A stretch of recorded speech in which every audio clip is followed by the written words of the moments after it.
Hey, how you doing there again, folks? Me again, of course, Brandon Wenzel. Come back at you, another offering off my sampler platter. Yes, indeed, folks, I'm playing for you. Series B's I've been doing for a little while. I go over there, try out food and drink items. I eat the stuff, I drink stuff, then, folks, I'm going to talk about stuff. I'm going to let you know all that you need to know about hopefully delicious stuff. That time I'm doing this, folks, I'm not going to lie. This is my second attempt at this review because I started doing it just a little bit ago. And like I had so much stuff in my throat, just couldn't do it. So I had to go over there and grab a drink, grab some RC berries and cream, which I reviewed, by the way. Go watch that review. Woo! Anyway, folks, it's super simple format. I'm gonna go over there. I'm gonna try out food and or drink items for you. Whilst I'm doing so, I'm gonna yammer out about it for a bit. Whilst I'm doing all that, I'm inside my back room today, and hey, we got Beer Can Thunderbolt poster behind me. There's a mask over there. There's random stuff over there. It's a whole assortment of gobbledygook. And whilst I'm hanging around in said assortment of gobbledygook, I'm wearing a super cool shirt. And folks, when I wear super cool shirts, I always like to highlight a super cool shirt. What super cool shirt am I wearing today? Boom! It's my non-point shirt. Woo! I like this shirt. This is actually the tour shirt for their Million Watts tour. I was a little bit annoyed because I went over there. Typically, when I get concert shirts and concert things like that, I go double X on my size. But double X is like the size that sells out the fastest. You would think that more bands and companies and promotions and stuff that want to do this stuff would make sure they have lots of double X. When I got there, and I got there early, when I got there, they went over there, they informed me, they're like, nope, sorry, no double X. So I had to get a triple X, but I mean, it works. And I do, like I said, I do really like the shirt, and it's got all the tour dates on the back. Nonpoint is a band, kind of a nu metal style band from the late 90s moving into the 2000s, and they've been trucking along ever since. I really enjoyed their set. I actually got some videos of said set that are on this channel as well, just in case you're interested. I definitely am like coming down with something, so I apologize if my voice is a little bit off. But anyway, what am I trying for you today, folks? What are we doing here? This is one that's been a long time coming. I actually bought this product months ago, but luckily it holds really well. So, because folks, we're going extra fancy smancy. Boom, we're doing mushroom fucking ketchup. Can we get a thing? Ha ha ha ha ha ha ha. Yeah, it's mushroom ketchup. Specifically, this is a distinguished recipe from Geo Watkins. Established 1813, Meeting House. Yes, for pies, puddings, and sauces, etc. I'm not putting it in any of those things, but we will get to that.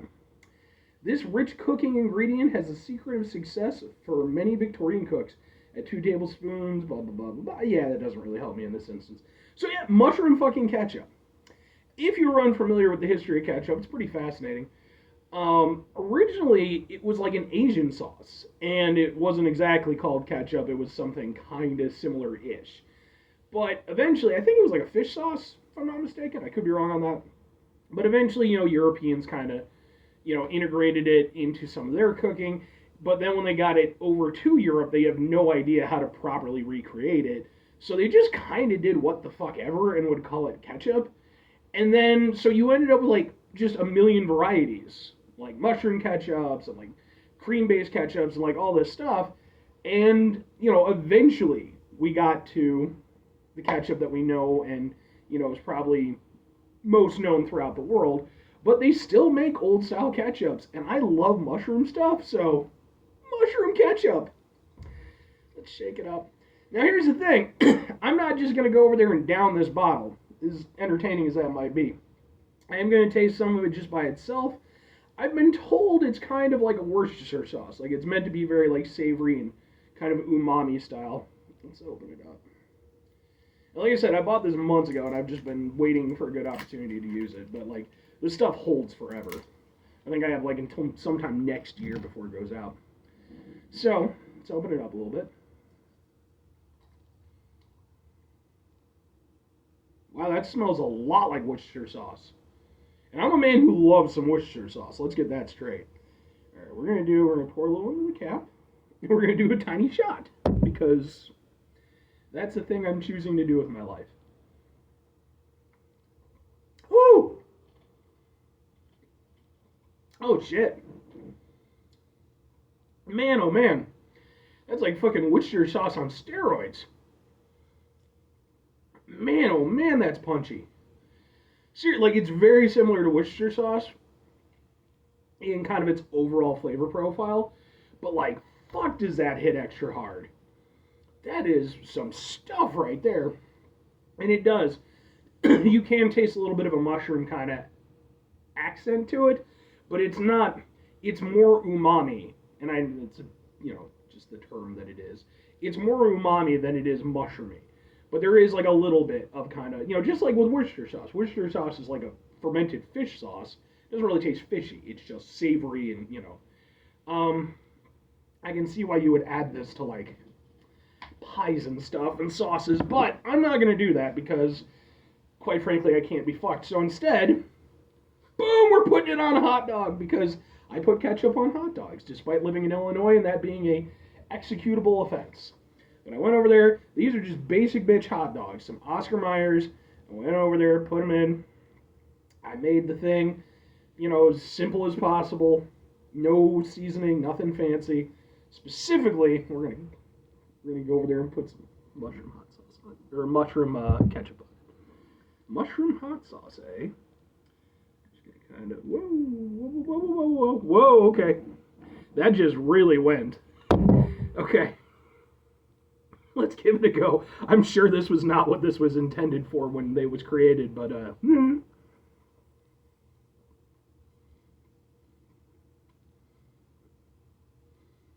the plus side, I cooked the hot dog really nicely.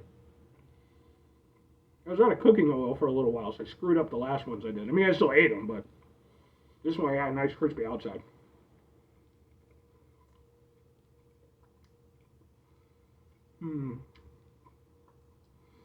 Kind of what I thought might be the case. So, I love Worcestershire sauce. It's amazing. Definitely one of my favorite condiments.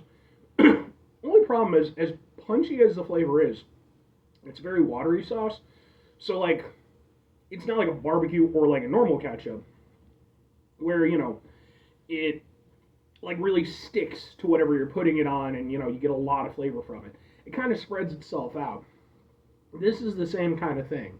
Uh, Instead of like, even though it has a lot of punchy flavor, when you pour it on something like this, you're not getting a huge amount of that flavor. It is giving a little something extra though, to be sure.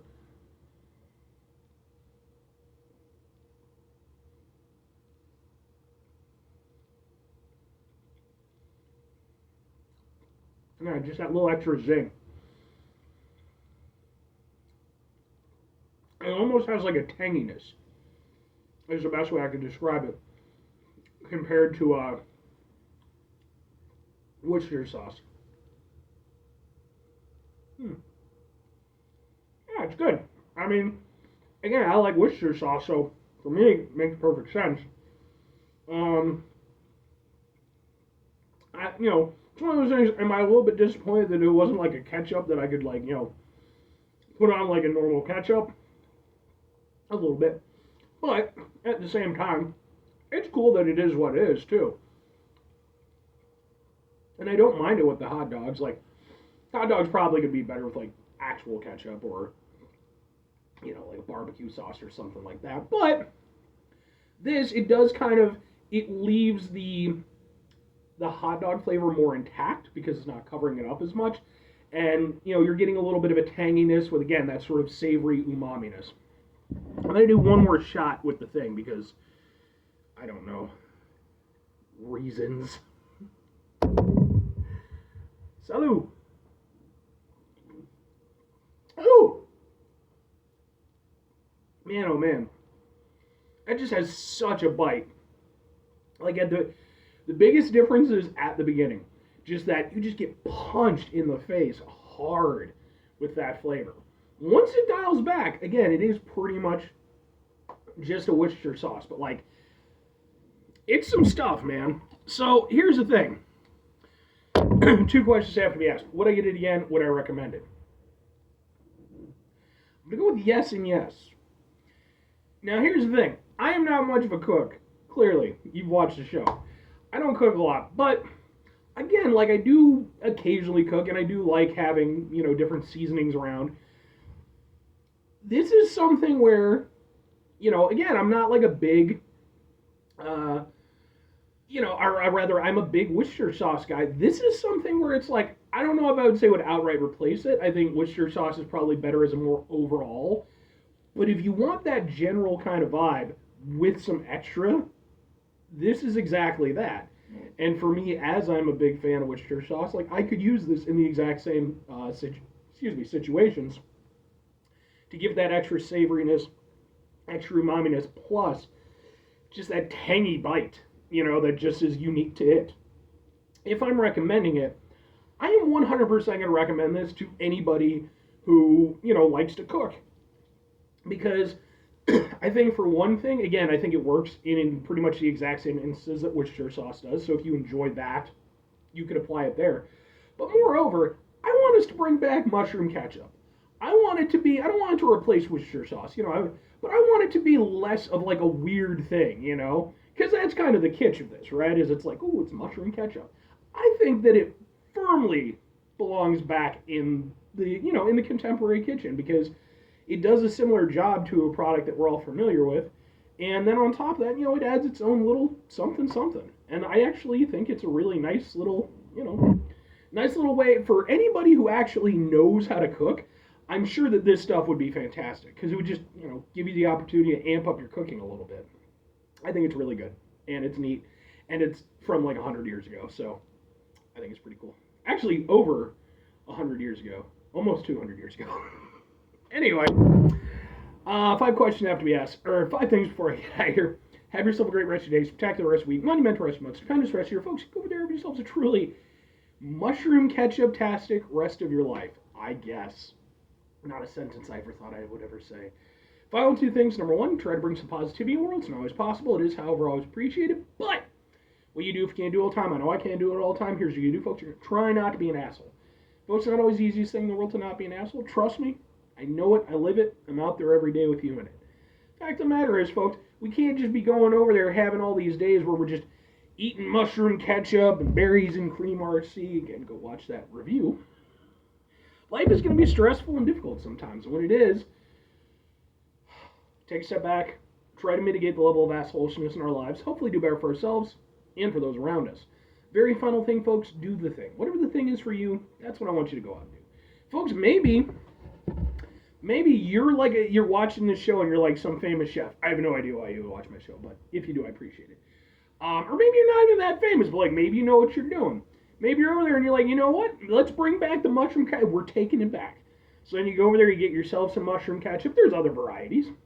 Go over there and start adding it into your cooking and stuff. All of a sudden you're over there and you're in cook-off competitions against Gordon Ramsay, beating his ass, and he's just like, I don't believe it. Why, blah, blah, blah, blah, blah. British stuff. Although I think he's Scottish, right? Then you go over there and you're like, nah, it's all the sauce. Anyway, bye.